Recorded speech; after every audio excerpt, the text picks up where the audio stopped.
옆에 계신 분들과 반갑게 인사하시기 바랍니다. 제가 얼마 전에 성지 순례를 다녀왔습니다. 성지를 순례하다 보면 꼭 빼놓지 않고 가는 곳이 있습니다. 갈릴리 바다입니다. 또 특별히 갈릴리 바다에 가면 반드시 해야 되는 것이 있습니다. 그것은 베드로 고기를 점심으로 혹은 저녁으로 먹는 것입니다. 이 베드로 고기라고 하는 그 고기는 베드로가 붙인 이름은 아닙니다. 고기가 나를 그렇게 불러달라, 물론 그럴 리도 전혀 없지만 입이 아주 큰 고기로서 민물에 사는 틸라피아라고 하는 그런 고기입니다. 관광객들이 갈릴리로 매년 30만 명 이상 오기 때문에 그 먹는 사람 소유가 30만 마리의 틸라피아가 희생이 되어 베드로를 갈릴리 경험을 위해서 이렇게 많은 고기들이 소용이 됩니다. 물론 갈릴리 바다에서 다 잡지는 않습니다.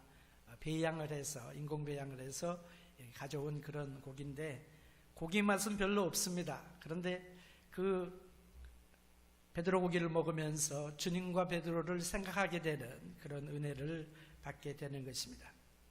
오늘 본문의 기적의 내용은 성전세에 대한 것입니다. 예수님이 성전세를 내셨다 하는 것입니다. 성전세를 내시는데 물고기 입에서 나오는 동전으로 성전세를 내신 사건입니다. 오늘 본문의 내용을 보면서 그냥 단순하게 지나갈 그런 말씀이지만 가장 사실은 어려운 기적 중에 하나입니다.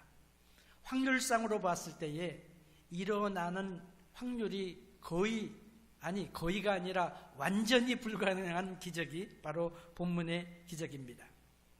어떻게 물고기가 생선을 물 수 있게 되겠습니까? 그것도 다른 동전이 아니라 한 세겔짜리 동전을 입에 물 수 있겠습니까?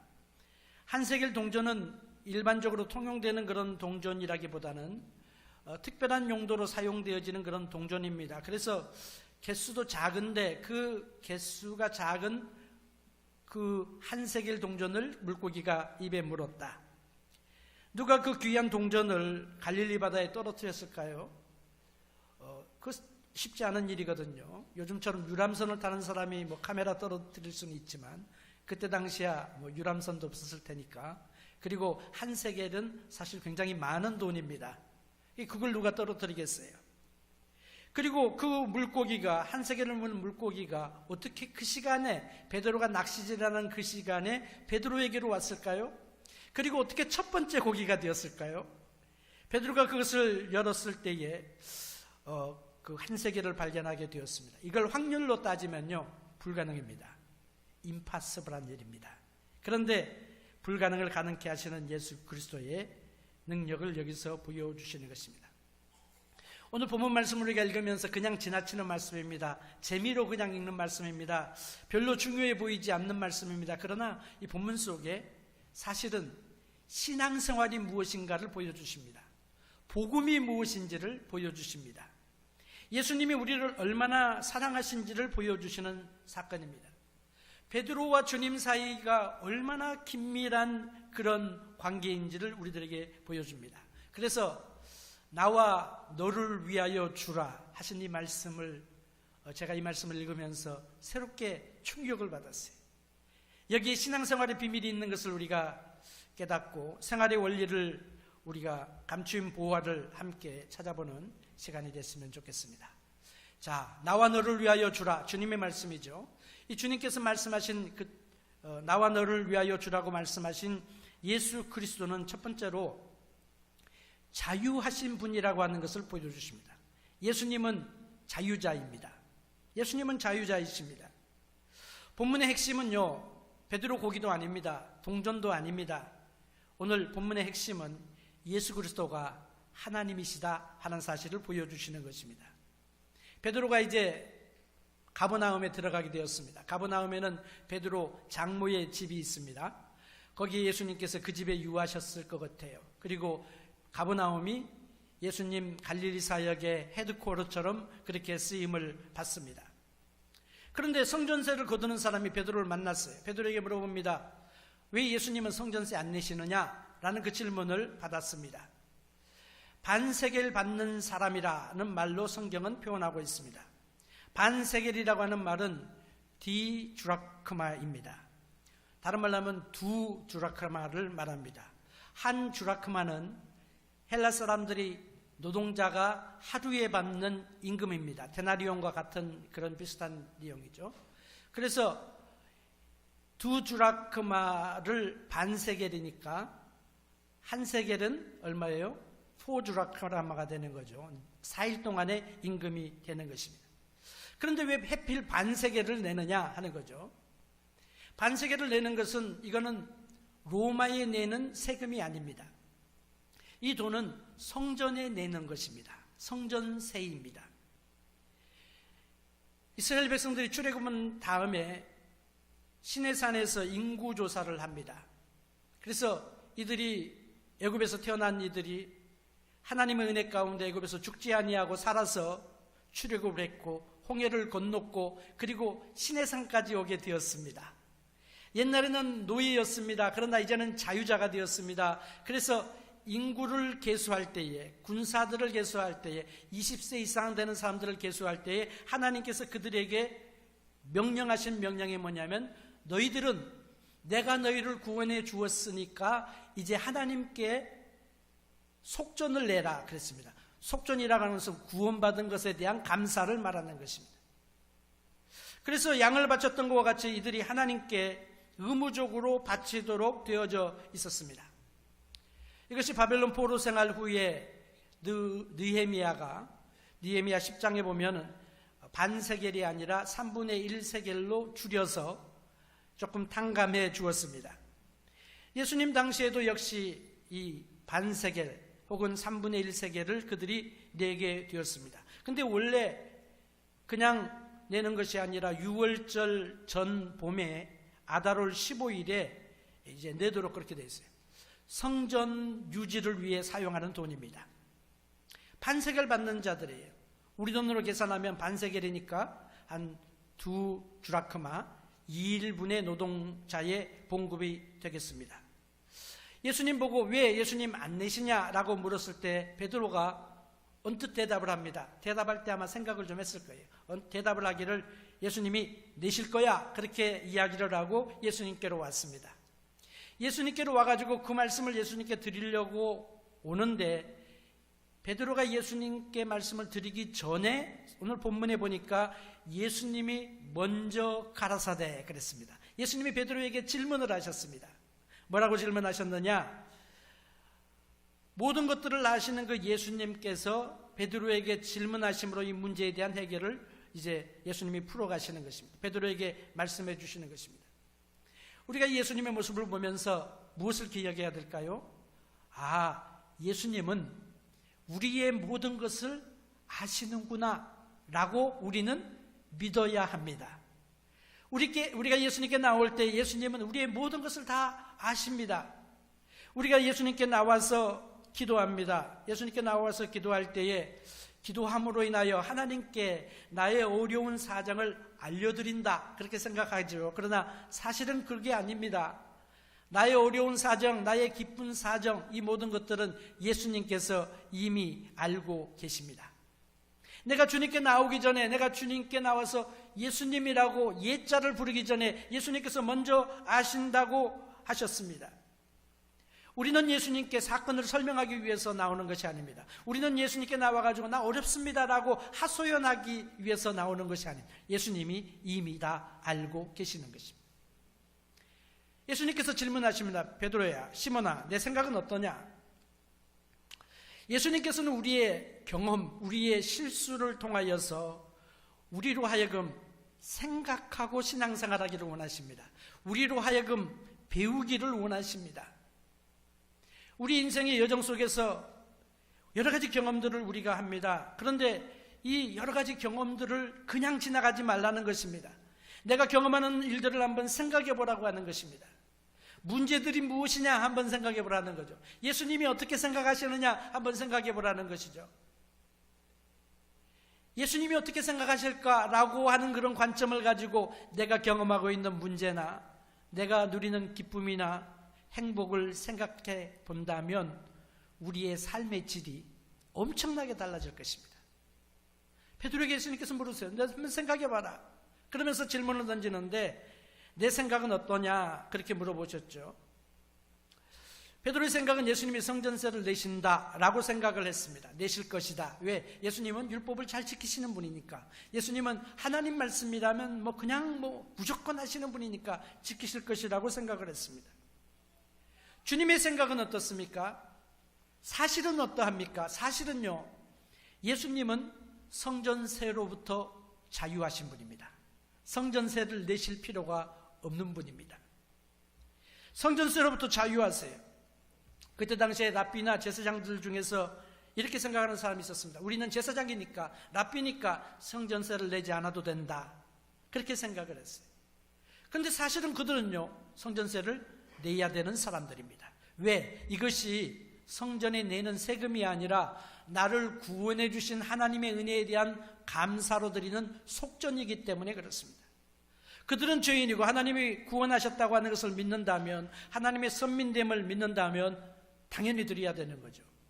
그런데 예수님은 어때요? 예수님은 성전세를 내실 필요가 없는 분입니다. 왜? 성전에 거하시는 그분이 하나님이 임재하신다고 믿는, 그들이 믿는 그 여호와 하나님이 바로 예수님의 아버지가 되시기 때문에 그렇습니다. 왕이 세금을 백성들에게 징수를 합니다. 왕이 백성들에게 세금을 징수할 수 있게 되어 있습니다. 성경에도 그게 허락이 되어 있습니다. 징수를 할 때에 누구에게 그 세금을 받습니까? 다른 백성들에게 세를 받습니다. 그런데 왕의 아들들은 세금을 낼 필요가 없습니다. 왜? 아버지가 왕이시기 때문에. 마찬가지로 예수님께서 지금 베드로에게 이 말씀을 하시는 의도가 뭐냐면요, 내가 바로 하나님의 아들이다 하는 걸 말씀하시는 거예요. 내가 바로 하나님의 아들이고 하나님이기 때문에 성전세로부터 나는 자유하다라고 하는 것을 보여주십니다. 사실 그렇습니다. 예수님은요, 성전세를 내실 필요가 없어요. 왜? 예수님은 구원받으실 필요가 없는 분이기 때문에. 예수님은 구원자로 오셨지 구원받기 위해서 오신 분이 아니라고 하는 것입니다. 예수님은 하나님이시고 온전한 삶을 사시고 그리고 완전하셨기 때문에 온전한 제물로서 우리를 위하여 죽으실 수가 있으셨습니다. 그리고 우리를 위하여 십자가 달려 돌아가심으로 우리의 죄를 다 용서해 주셨습니다. 기독교가 믿는 게 뭐냐? 복음이 뭐냐? 예수를 믿는 것입니다. 예수를 어떻게 믿느냐? 예수님이 나의 죄를 용서해 주셨다고 믿는 것이 믿음의 핵심인 것입니다. 우리가 죄를 어떻게 용서함을 받습니까? 그것은 베드로전서 1장 8절, 18절, 19절에 보면 우리가 망령된 행실로부터 구원받은 그 이유가 무엇이냐? 그것은 의미나 근같이 없어질 것으로 된 것이 아니고, 찬송가 가사가 생각나시죠? 어떻게 해요? 무엇으로? 예수 그리스도, 오직 흠없고 점없는 어린 양 같은 그리스도의 보배로운 피로 우리가 구원함을 받았다. 그렇게 말하고 있어요. 보배로운 피, 그래서 우리가 예수님의 피를 보고 주의 보혈이라, 그렇게 보배로운 피라, 보혈, 그렇게 말하는 거예요. 예수 그리스도의 보혈은 피가 우리를 구원해 주셨습니다. 예수님이 오신 이유가 뭐냐? 죄를 없이 하기 위하여 오셨다. 요한일서 3장 5절은 증거하고 있습니다. 우리의 죄를 없애기 위해서 오셨어요. 그래서 예수님은요, 구원받으실 필요가 없는 분이에요. 구원자로 오셨기 때문에. 그리고 예수님은 구원자이시기 때문에 속전을 낼 필요가 없는 거예요. 나를 구원해 주셔서 드리는 감사의 예물인 성전세를 낼 필요가 없는 분이신 것입니다. 예수님은 하나님의 아들이십니다. 예수님은 예배와 성전을 위하여 바칠 필요가 없으신 분입니다. 예수님은 하나님과 매일 친밀하고 정말 아름답고 가까운 그런 교제를 나누시는 분이십니다. 아니, 예수님이 누구십니까? 예수님은 우리가 이미 읽은 말씀 보면 마태복음 12장 6절에 보니까 예수님께서 내가 바로 성전보다 크다라고 말씀을 하셨어요. 성전보다 더 크신 분이 예수님이에요. 그러면 예수님이 성전세를 내시는 것이 아니라 예수님은 성전세를 거둬가실 수 있는 분입니다. 예수님이 자유자라고 하는 거죠. 두 번째로 나와 너를 위하여 주라고 예수님이 말씀하셨는데, 자유자이신 예수님께서 정말 아무런 구속과 제한을 받을 필요가 없는 예수님께서 어떻게 사셨냐? 두 번째로 보여주신 신앙의 원리는 예수님이 스스로 낮추시는 삶을 사신 것을 보여주십니다. 오늘 본문의 배경이 가버나움이죠. 가버나움에서 반세계를 받는 사람들이 있었다. 이해가 잘 안 됩니다. 전 처음 이 말씀을 읽을 때 무슨 이야기야? 성전세는 어디서 바쳐야 되겠습니까? 성전에 가서 바쳐야 되겠죠. 근데 가버나움에서 무슨 반세계를 받는 사람들이 있냐 말이죠. 여기 보면요, 이 한마디 말씀을 통하여서 그 사람들의 그 신앙의 모습들이, 당시의 신앙의 모습들을 보게 됩니다. 성전에서 받아야 될 성전세를 가버나움에서 와서 받습니다. 왜 그래요? 소위 하나님의 백성이라고 하는 사람들이 성전에 올라가지 않는 것입니다. 그래서 역사가들의 이야기를 보면은 한 10%만 절기에 올라갔다라고 하는 그런 자료도 있고요. 아무튼 많은 사람들이 안 올라갔어요. 그러니까 어떻게 돼요? 성전세를 거둬야 성전 운영을 하는데 성전 수입이 떨어지게 되잖아요. 그래서 성전 운영을 위해서 새로운 정책을 냈습니다. 새로운 정책이 뭐냐? 고향에서 성전세를 받자. 고향에는 누가 누군지 다 알잖아요. 그러니까 성전세를 받도록 그렇게 했습니다. 가버나움에 돌아오니까 베드로에게 성전세 내라 라고 이야기를 한 것입니다. 이 성전세가 뭐냐 하는 그 내용을 우리가 살펴보면 본문의 내용을 우리가 쉽게 이야기합니다. 출애굽기 30장 11절부터 16절에 보면 그 배경이 있습니다. 제가 시간이 없기 때문에 간단하게 요약을 하면 이거는 왜 드리느냐? 첫 번째로는 생명의 속전이라 그랬습니다. 하나님이 구원해 주셨으니까 내는 것입니다. 하나님이 구원해 주신 것을 생각하고 감사해서 감격으로 주님께 드리는 것이 성전세입니다. 살아있는 자가 드리는 거예요. 죽은 사람이 드리는 게 아니에요. 그래서 살아있음을 감사해서, 살려주심을 감사해서 드리는 것이 이 성전 속전이죠. 당연히 드려야 되겠죠. 드릴 때 주님께서 약속을 주셨습니다. 축복을 주셨습니다. 너희가 이것을 드릴 때에, 출애굽기 30장의 말씀이에요. 내가 너희에게서 질병을 제거해 주겠다. 잘 살 수 있게 해주겠다. 고난받지 않고 보호해 주겠다. 하나님께서 보호의 약속이 있는 그런 주님의 명령입니다. 누가 드리느냐? 20세 이상 된 사람들이 드리는 것입니다. 20세 이상 된 사람들이 드립니다. 그리고 이것은요, 부자라고 많이 드리고 가난하다고 조금 드리고 그게 아니라 똑같이 부자나 가난한 사람이나 똑같이 반세계를 드리게 되어 있습니다. 무슨 말이에요? 하나님이 우리에게 주신 그 구원은요, 똑같다는 거예요. 하나님 우리에게 주신 생명은 똑같은 거예요. 부자의 생명이라고 해서 더 귀한 거 아니고 가난하다고 해서 더 싼 게 아니고 똑같이 우리에게 영생을 주셨다. 똑같은 하나님의 은혜를 주셨다. 하나님의 무차별적인 사랑을 말하고 있습니다. 그 다음에 이것이 용도가 있는데, 용도는 뭐에 쓰느냐? 회막 봉사를 위하여 쓰라 그랬어요. 성전에 여러 가지 익스펜스들이 있을 거 아니겠어요? 그것을 위하여 쓰라. 그리고 이것은 뭐냐? 이스라엘 자손의 기념이라 그랬습니다. 내가 너희 생명을 대속하리라 그렇게 약속해 주셨어요. 그러니까 내용을 보면요, 엄청난 은혜가 이 가운데 있습니다. 축복이 이 가운데 있습니다. 하나님의 은혜 받는 통로가 바로 이 가운데 있습니다. 그런데요, 이스라엘 백성들이 두 가지 죄를 범합니다. 첫 번째 죄는 누구냐면 지도자들의 죄예요. 종교 지도자들이 결정을 합니다. 이 종교 지도자들의 죄가 뭐냐면요, 이 헌물은 감격으로 드리는 것입니다. 자원해서 드리는 것입니다. 하나님께 드리는 것입니다. 그런데 이 감격으로 드려야 될 헌물을 갖다가 세금으로 만들어버렸어요. 세금으로 만들어버렸어요. 그래서 사람들로 하여금 어쩔 수 없이 하도록, 억지로 하도록 만들므로 인하여서 본래의 의미를 약화시켜버린 죄가 있는 것입니다. 우리가 지도자로서 생각해 봐야 될 그런 이슈들입니다. 여러 가지 어플리케이션이 있겠죠. 두 번째는 백성들의 죄가 있습니다. 백성들이 어떤 죄를 짓느냐? 하나님께 감격으로 드려야 될 이 기념물을 의무로 생각하는 것입니다. 그래서 의무로 생각하니까 가기가 싫은 거죠. 회피하는 것입니다.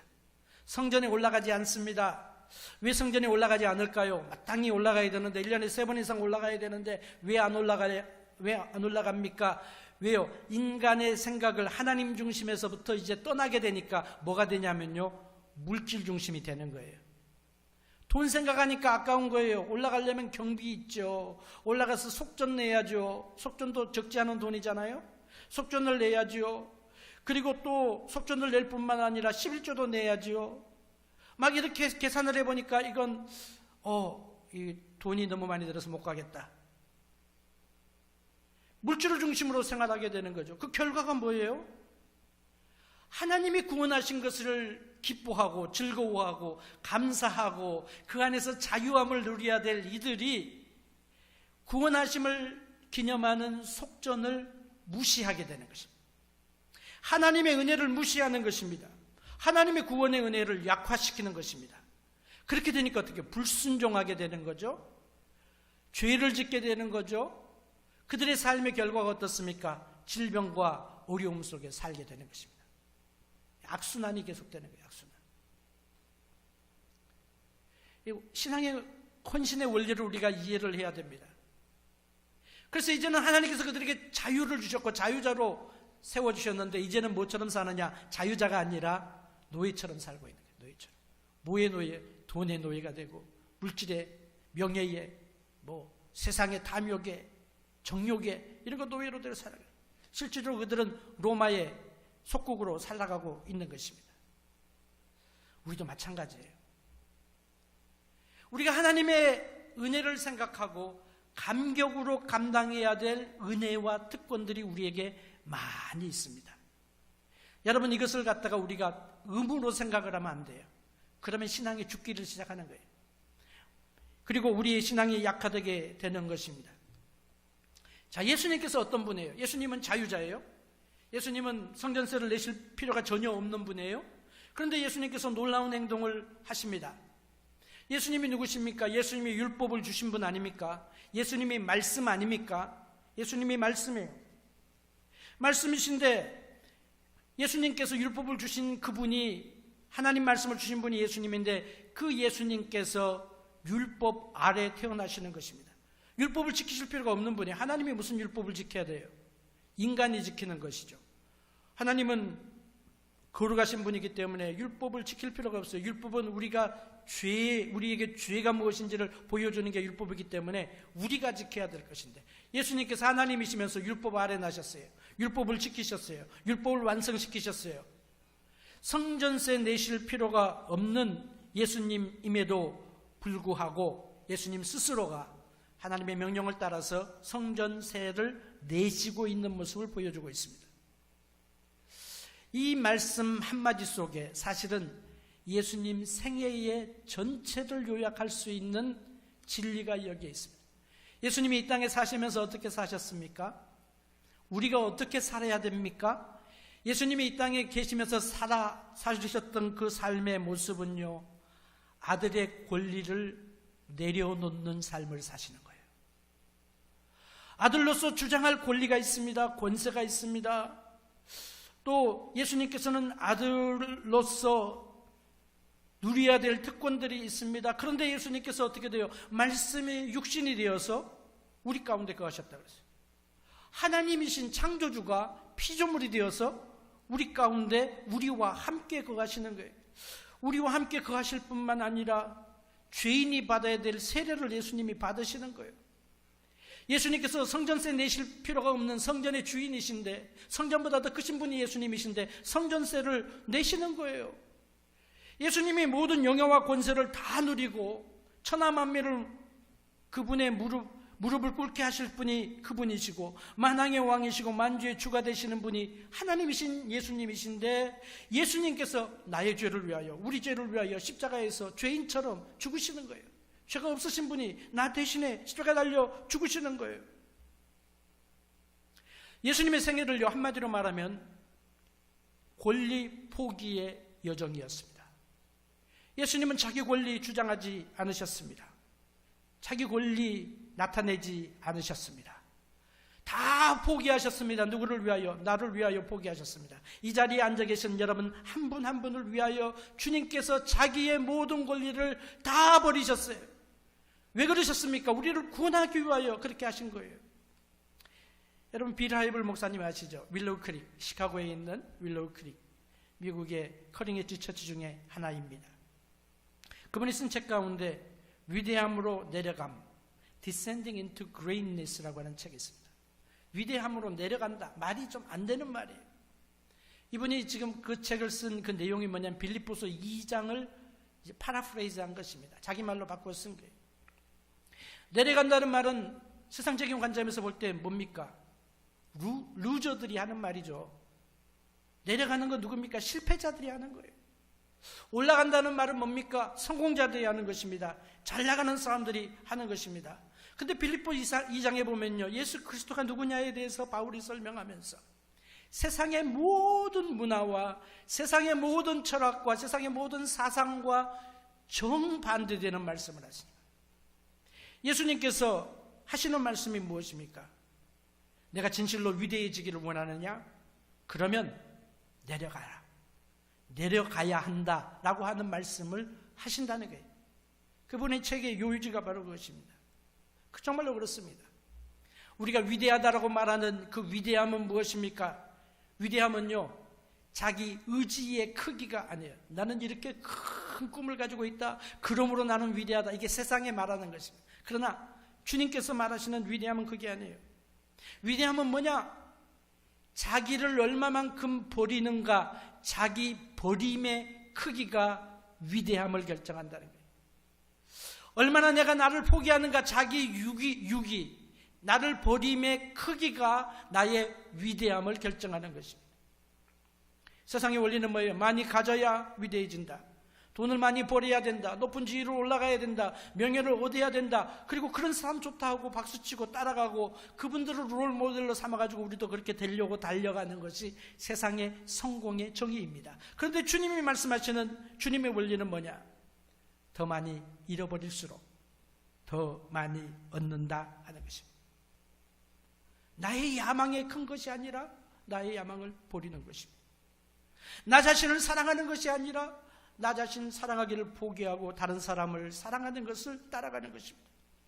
세상에 대한 집착을 가지고 놓지 않으려고 하고 움켜쥐고 야곱처럼 그냥 다 내 것이다, 이것도 내 것이고 내 것도 내 것이다, 그리고 그냥 움켜쥐는 삶을 살려가는 세상의 집착에 대한, 세상의 중독에 대한 우리의 고집과 끊어지지 아니하는 그런 열망이 아니라 이것을 주님을 위하여 버리는 것입니다. 주님께서 자기의 삶을 통하여 우리에게 가르쳐 주시는 말씀은 뭡니까? 예수님이 이렇게 초청하고 계십니다. 너희가 진심으로 나를 찾느냐? 내가 공급해 주리라. 내가 자신을 통제하는 그 습관을 버리라. 그러면 내가 나를 따르는, 예수님을 따라가는 능력을 주리라 말씀하셨어요. 세상의 스릴을 원하고 세상의 전율을 원하느냐? 그것을 얻기 위하여 욕망을 추구하느냐? 그렇게 하지 말고 그 욕망을 벗어버리라. 그 욕망을 버리라. 그러면 내가 스스로 찾을 수 없는 그런 깜짝 놀랄 기쁨으로 너에게 안겨주리라 말씀하고 계십니다. 너의 생명을 얻고자 하지 말고 생명을 잃어버리라. 그러면 내가 너에게 영생을 주리라. 주님이 그 말씀하고 계시는 거예요. 주님이 내려가셨습니다. 한없이 내려가셨습니다. 어떻게 내려가셨습니까? 십자가에 죽기까지 내려가셨죠. 우리가 사도신경 고백한 것처럼 무덤까지 내려갔어요. 음부까지 내려가셨어요. 하나님께서 어떻게 하십니까? 빌립보서 2장 9절부터 10절에 보면 이름으로 그 앞에 말은 뭐냐면요, 제가 지금 말씀드린 거예요. 예수님이 낮아지셨기 때문에 9절에 하나님이 그를 지극히 높여 모든 이름 위에 뛰어난 이름을 주사 하늘에 있는 자들과 땅에 있는 자들과 땅 아래에 있는 자들로 모든 무릎을 예수의 무릎에 꿇게 하시고 모든 입으로 예수를 그리스도를 주라 시인하여 하나님 아버지께 영광을 돌리게 하셨느니라. 그리스도의 능력이 어디서 나타나느냐? 예수님이 자기의 권리를 주장하지 아니하고 그 권리를 우리를 위하여, 죄인인 우리를 구원하기 위하여 포기했을 때에 그 능력이 나타나는 거예요. 예수님께서 오늘 정말 놀라운 기적, 확률상으로 볼 때 가장 불가능한 그 기적이 오늘 본문을 통하여 나타나는데, 이 기적이 언제 나타나게 되느냐? 예수님이 자기의 권리를 주장하지 아니하시고 자기의 권리를 포기하시고, 여기 보니까 오해할까봐라고 하는 말이 나오는데 사실은 뭐예요? 다른 사람들로 하여금 실족할까봐. 믿음 없는 사람들이 그럴 거 아니겠어요? 왜 예수님 성전세 안 내요? 라고 시험 들까봐 예수님께서 시험 들지 않게 하시려고 성전세를 지금 내시는 거예요. 주님의 놀라운 능력과 역사가 일어나게 되는 것입니다. 저는 이 말씀 읽으면서 생각해 봤어요. 왜 예수님이 이런 기적을 행하셨을까? 돈이 없어서 기적 베푸신 건 아닐 텐데요. 개인적인 이익을 위해서 베푸시는 것도 아닐 텐데, 베드로에게 보여주시기 위한 거죠.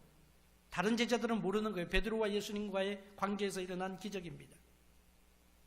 하나님과 예수님이 어떤 관계인지를 보여주시는 거죠. 예수 그리스도, 이 능력과 역사가, 예수님의 위대하심이 언제 나타나느냐? 예수님의 낮아짐 속에서 하나님의 영원하신 아들인 것이 분명하게 드러나게 돼요. 오늘 신앙생활도 마찬가지입니다. 여러분, 예수님을 가깝게 경험하고 싶죠? 그렇죠? 예수님을 친밀하게 경험해보고 싶습니다. 언제 우리가 예수님을 친밀하게 경험합니까? 우리 인생의 승리 속에서, 내가 누리는 번영 속에서, 나의 부유함 속에서, 나의 형통함 속에서, 나의 인생의 정상에 앉아있는 그 자리에서 주님을 경험합니까? 만약에 우리의 인생의 정상에서 주님을 경험한다면 진실로 복된 사람입니다. 많은 사람들은 그렇지 않아요. 주님을 더 가깝게 경험하는 자리가 어디입니까? 그것은요, 우리의 낮아짐을 통하여 주님을 더 깊게 경험하실 수 있게 되는 거예요. 내가 주님을 위하여 낮아질 때에 베드로에게 예수님이 하나님을 위하여, 사람들이 실족하지 않기를 위하여 더 낮아지시고, 그리고 성전세를 내시려고 할 때에 하나님의 기적이 베드로 고기를 통하여 나타나게 되는 것입니다. 내가 주님을 위하여 낮아지면 우리는 주님을 더 가깝게 경험할 수 있게 됩니다. 낮아짐의 축복이 있습니다. 그 축복을 우리가 놓치면 안 돼요. 그럼 신앙생활 제대로 하는 것 아니에요. 주님을 위하여 내가 버리면 우리 주님께서는 나에게 더 좋은 곳으로 넘치게 하신다고 약속해 주셨습니다. 본문의 내용이 바로 그 보장의 약속의 또 하나의 증거인 것입니다. 우리가 주님을 위하여 죽으면 주님은 우리에게 영생과 천국을 허락해 주시는 것입니다. 주님이 우리를 위하여 낮아지신 것처럼 우리가 주님을 위하여 낮아질 수 있는 그런 성숙한 믿음을 저와 여러분들이 갖게 되기를 주의 이름으로 축복합니다. 나와 너를 위하여 주라고 하신 예수님은 세 번째로 우리의 모든 것들을 공급해 주심을 가르쳐 주십니다. 모든 것들을 공급해 주신다. 주님을 따르는 사람들의 두려움이 있습니다. 주님을 따른다고 하면서 두려울 때가 있습니다. 왜? 내가 목사 되면 먹고 살 수 있을까? 먹을 수 있을까? 입을 수 있을까? 살 수 있을까? 뭐 이런 생각하게 되는 거예요. 내가 주님을 위해서 헌신하면은, 내가 주님을 위해서 정말 극성스럽게 예수를 믿으면, 내가 주님께 11조를 드리면, 내가 헌금 생활을 이렇게 하면 내가 과연 경제적인 생활에서 내가 감당할 수 있을까 생각을 합니다. 근데요, 주님께서 이렇게 말씀하십니다. 나를 믿으라. 필요를 채워주시는 주님을 믿으라고 주님께서 명령하고 계십니다. 베드로에게 말씀하시죠. 바다에 가서 낚시질을 해라. 첫 번째 오르는 고기, 그 입을 열어보면 한 세겔이 나올 것이다. 그 한 세겔을 나와 너를 위하여 주라. 이렇게 말씀하셨어요. 기적적인 방법으로 해결해 주셨습니다. 그냥 돈 내주시든지, 아니면은 가룟 유다야 돈 좀 가져와라. 성전세 내야 되니까 한 세겔 내라. 내놓으라. 그래서 하실 수도 있었겠잖아요. 그런데 왜 물고기 입에서 한 세겔이 나오게 하시고 물고기 입에서 나온 그걸로 하여금 예수님과 베드로를 위하여 바치라고 말씀하셨습니까? 그것은 뭐냐면요, 내가 바로 창조주이다 하는 것을 보여주시는 거예요. 내가 성전의 주인이라고 말하지 않았느냐, 하나님이라고 말하지 않았느냐 하는 그것을 베드로에게 개인적으로 증명해 주시는 것입니다. 봐라, 불가능한 일이 일어나지 않아요. 갈릴리 바다에 물고기들이 얼마나 많았겠습니까? 100만 개가 넘었을 것입니다. 확률로 한번 계산해 보세요. 이걸 한번 곱해 보세요. 임파서블한 일인 것입니다. 그런데 예수님께서는 창조주의심을 보여주시는 거예요. 성전보다 더 크심을 보여주시는 거죠. 또 감격이 되는 것은 나와 너를 위하여 주라 말씀하시는 거예요. 예수님께서 한세겔 찾으신 다음에 베드로야 가서 성전세 나를 위해서 2년치 내라 그렇게 말씀하지 아니하시고 나와 너를 위하여 주라. 주님께서 베드로를 생각하고 계심을 보여주고 계십니다. 베드로가 잘못 생각하고 잘못 이해했지만 책망하지 아니하고 베드로의 성전세까지 챙겨주시는 예수님의 모습을 보여주고 있습니다.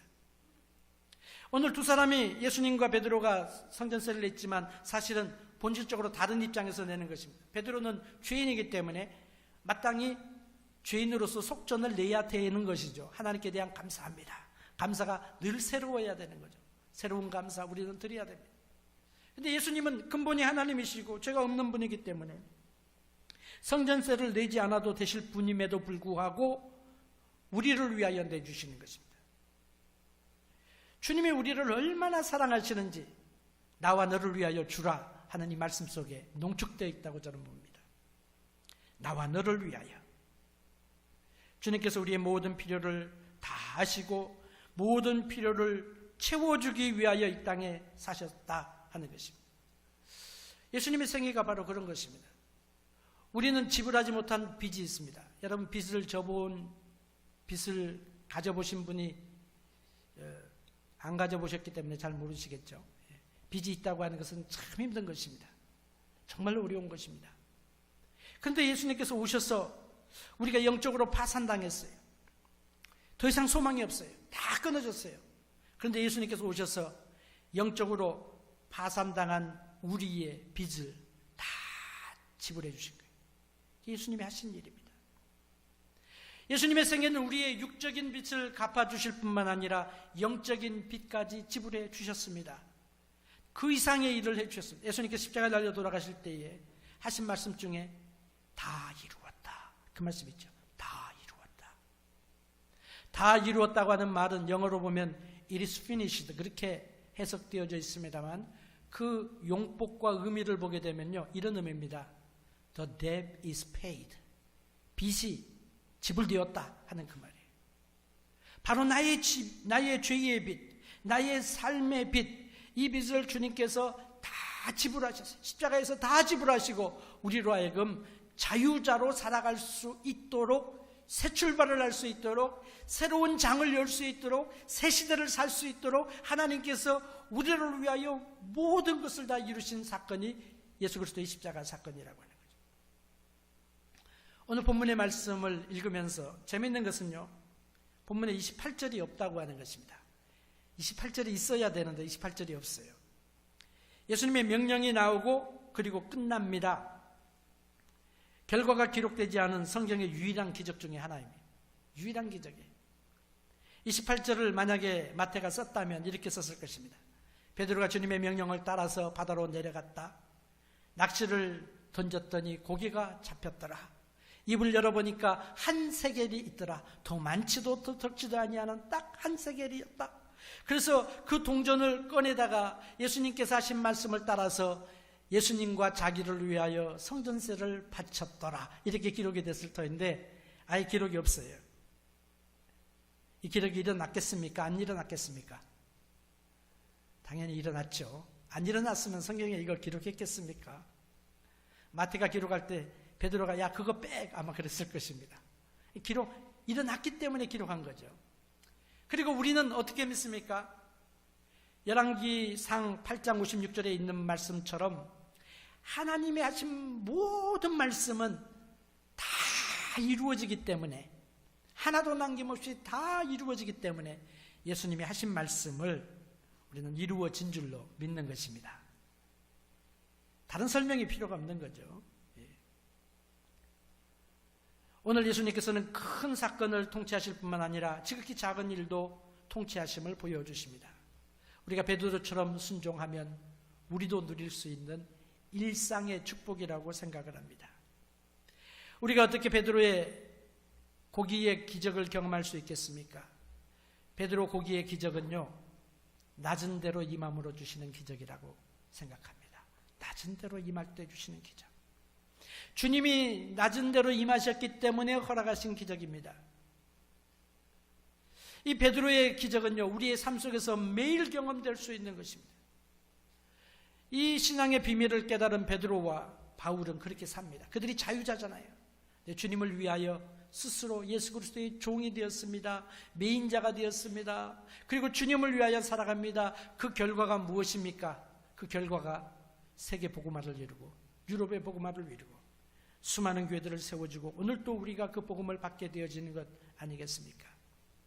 우리가 이 땅에 살아가면서 여러 가지 억울한 일들 많이 있습니다. 특별히 이민 생활하는 우리들, 영어 잘 못하는 우리들, 여러 가지 신분과 경제적인 여러 가지 면에서 제약이 많이 있는 우리들은 억울한 일을 많이 당하고 속상한 일들이 많이 있을 수 있습니다. 그러나 나의 권리를 주장할 수 있음에도 불구하고 그냥 무조건 그러는 게 아니라 영혼을 구원하기 위하여 내 권리 주장을 포기하고 예수 그리스도를 위하여 내 주장을 포기하고 다른 사람을 섬기기 위하여 내 자존심 깎이는 것 그냥 예수 그리스도를 위하여 교회를 위하여 나의 권리와 자존심과 명예를 내려놓을 때에 허락하시는 하나님의 은혜가 나와 너를 위하여 주라 하는 그 은혜를 경험하게 될 줄로 믿는 것입니다.